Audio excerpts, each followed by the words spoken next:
In this lesson, we'll learn how to create this stitching around the ankles of our character's pants.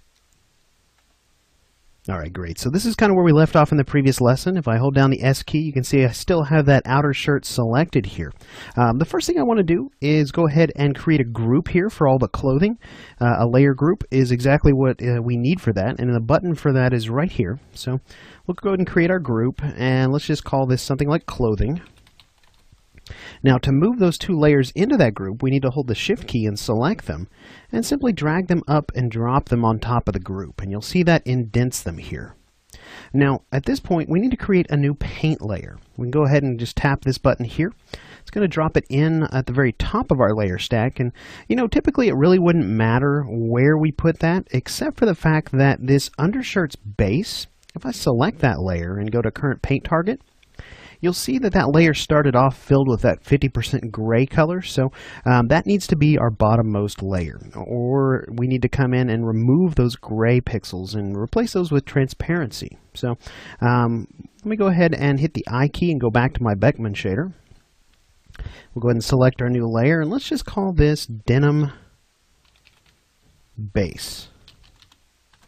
There we go, fantastic. So now, at this point, we want to make our selection. Remember, we're painting on only the selected geometry. So holding down the S key in face mode with Smart Selection turned on, I'll go ahead and hold the Shift key after I select the first leg.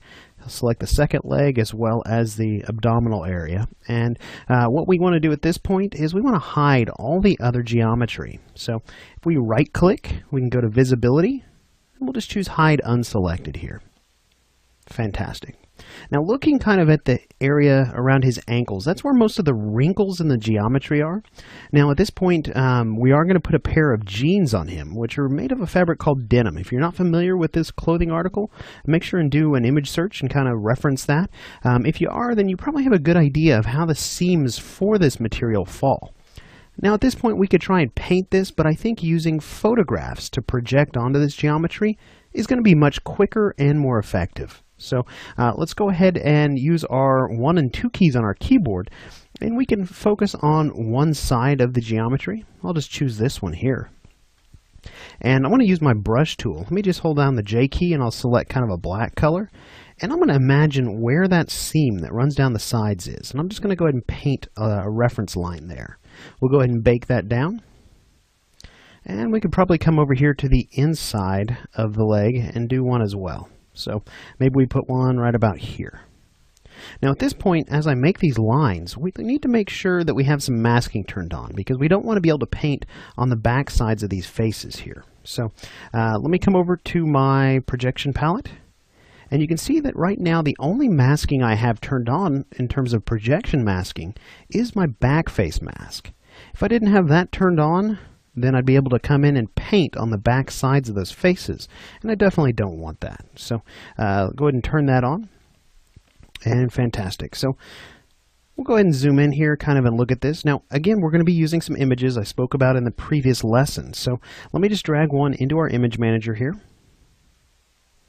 Go ahead and find one. This is one. This is another one from CG Textures, and you'll find the links in your project files. So this particular image is really nice because it's a pair of flattened jeans, but it has this seam right along here, as well as this seam right here. So both of those seams we can utilize, as well as some of that texture out to the sides. But it's going to be really hard to project onto this leg of geometry here in the orthographic view. So what I would recommend is let's just go ahead and hold the S key and select just this leg.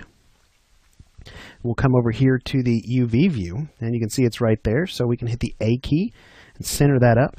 We can also hit Control and R and begin to rotate our view around. So we're just looking at kind of the bottom edge that we need to texture. Now, you can see here kind of where that other seam is, but this is the seam we're going to focus on first.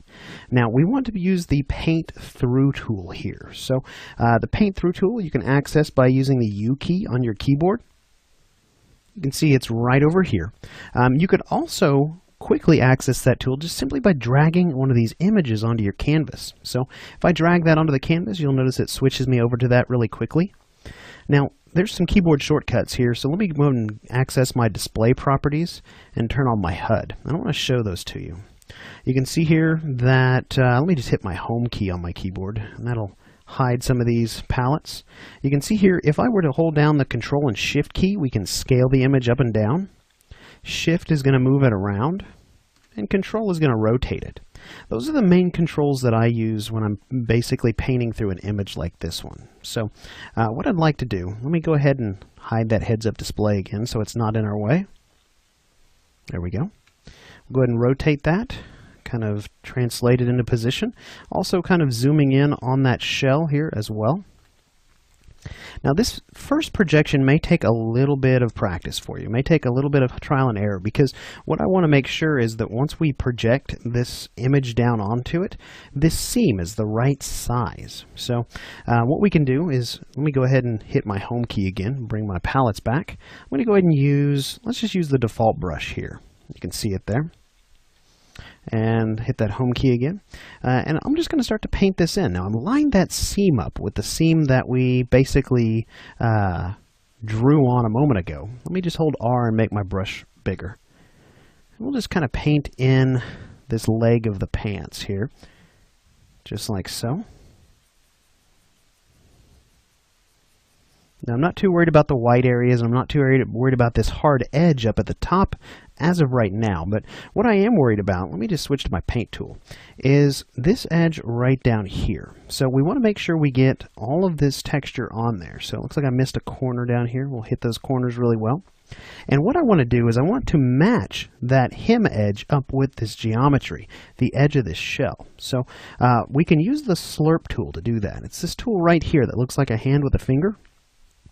And you want to make sure that your mode up here is on pull, because if I make my brush bigger by holding the R key, what that allows me to do is I can slowly start to kind of pull on that image in the paint buffer, and I can move it into position here.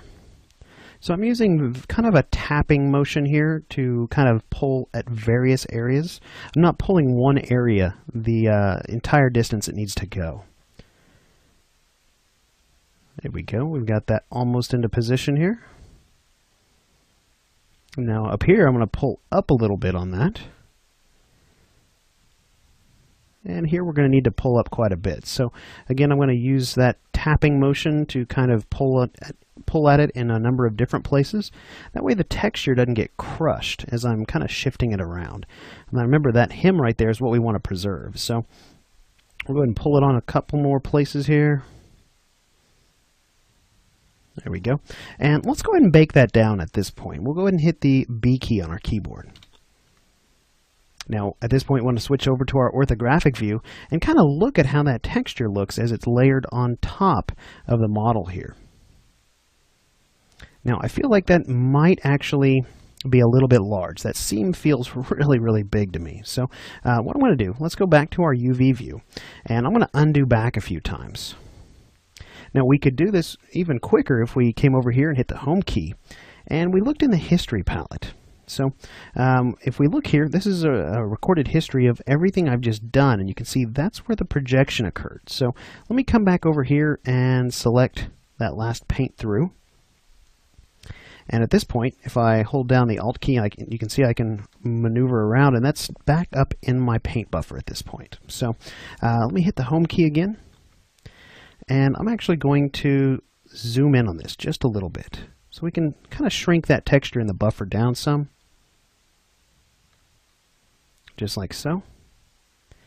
Should still be positioned in about the right spot, but you can see here that my slurping that I've done is now not exactly where it should be. So we may need to come in and touch that up a bit.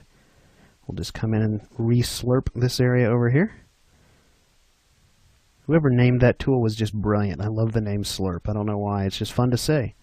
So we'll go ahead and slurp that into place, and let's go ahead and bake it down again. Come over here and kind of look at the scaling on that texture.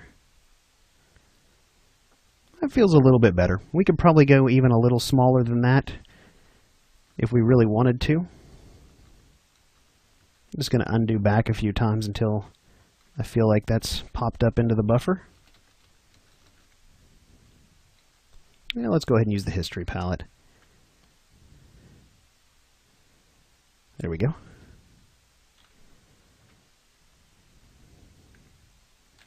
And we'll go ahead and zoom in a bit more.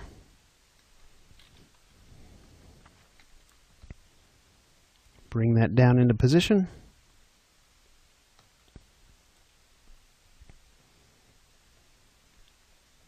I think this is probably going to do it. So we'll go ahead and bake that in.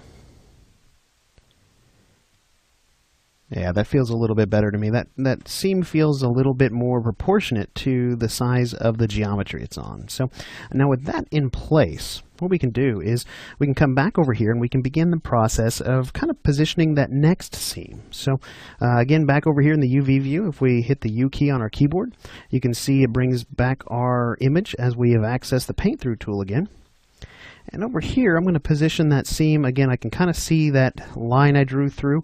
We can actually hit Shift and minus or Shift and plus and adjust the opacity of that image we're painting through here. So I'm going to come over here and position that right about there like so. And let's go ahead and paint through. Just sort of like that. All right, great. Now at this point, I'm going to grab my eraser, hitting the E key on my keyboard, and I'm going to begin to kind of erase back with the eraser to kind of erase away that edge right there. And we'll grab our slurp tool again. We can go ahead and begin to slurp that into position here. Now that seems awful straight if you ask me, so you remember that line was a little bit kind of manipulated by the wrinkles here. So we'll just kind of slurp that around a little bit. We can also shrink the size of our brush down and kind of start to mess that line up a bit more.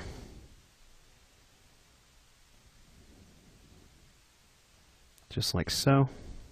Let me go ahead and bake that down. Actually, I'm going to undo that. I saw one little last place I want to slurp. Let me go ahead and bring my history panel back, or palette back.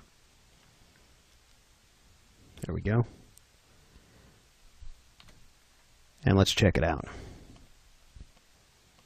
All right, that seam looks like it's in about the right spot here. So basically we have one more positioning of that image left to do here. So we could come over here, and for this next projection, remember we don't need the seam in this one. So let me go ahead and kind of position this holding the Shift key. And we'll go ahead and drop it in. I'm going to match that up pretty closely here.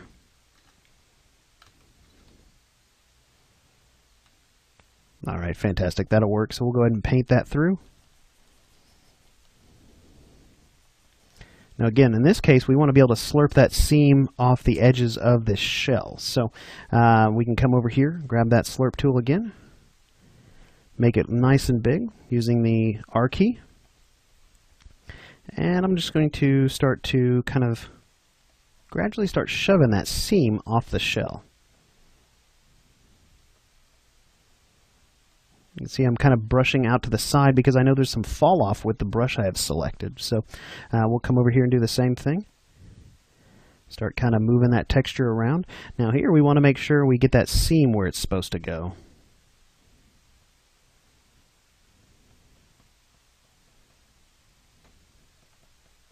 We'll continue to slurp.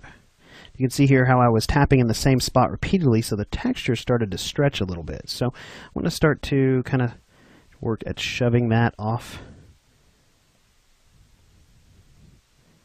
Shove this up some.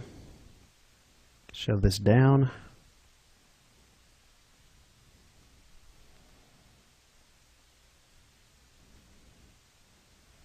And you can see here we may need to come in and hit the U key, bring this back, and just start to kind of paint in over some of that stretched out texture where we may have over slurped a little bit. So I'll just come in and sort of paint in some of that texture. Grab my slurp tool one more time. Shrink it down just a bit.